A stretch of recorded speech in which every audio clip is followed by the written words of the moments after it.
Les 24 dernières heures de la vie du poète-cinéaste Pier Paolo Pasolini nous sont dévoilées dans le dernier beau film d'Abel Ferrara, le sobrement nommé Pasolini.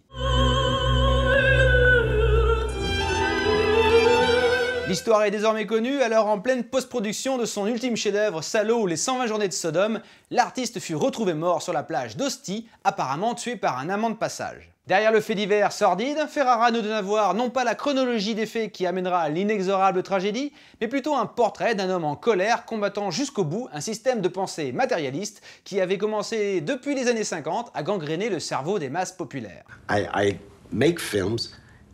That way I express myself. If my expression is alienated, so what? At least I'm expressing myself as free as possible. Pasolini est le dernier exemple d'un cinéma de l'engagement, de la liberté d'opinion dans un monde, les années 70, alors de plus en plus superficiel et voué au diktat de l'argent roi. Un véritable pamphlet artistique comme le cinéma italien en sortait toutes les semaines des années 50 jusqu'à la fin des années de plomb, un film libre sur la liberté.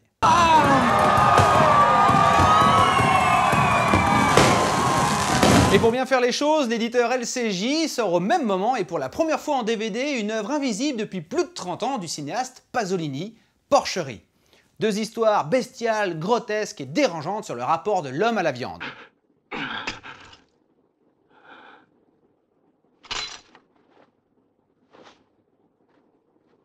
D'abord l'histoire d'un anarchiste cannibale retranché dans le désert au Moyen-Âge, puis celle d'un fils de bourgeois ayant une passion dévorante pour les cochons dans l'Allemagne contemporaine. L'envie de t'embrasser m'a donné l'envie de te tuer.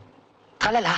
La sortie simultanée de ces deux grands films sur l'univers du cinéaste en DVD permet de les faire se répondre entre eux pour mieux appréhender son mode de fonctionnement créatif et intellectuel. Par groupe de 6, tous les prisonniers furent enfermés à l'intérieur de la chambre à gaz complètement nus. Des sorties conjointes aussi riches étaient monnaie courante depuis 15 ans dans l'édition DVD, et c'est avec une joie extrême que je vous présente cette nouvelle initiative encore aujourd'hui hautement pertinente. Faire le lien entre les œuvres du passé et du présent nous a toujours permis d'envisager le futur avec de nouveaux projets encore plus passionnants. Tralala! Pasolini d'Abel Ferrara, disponible chez l'éditeur Capricci, et Porcherie de Pier Paolo Pasolini en vente libre chez l'éditeur LCJ. Tralala!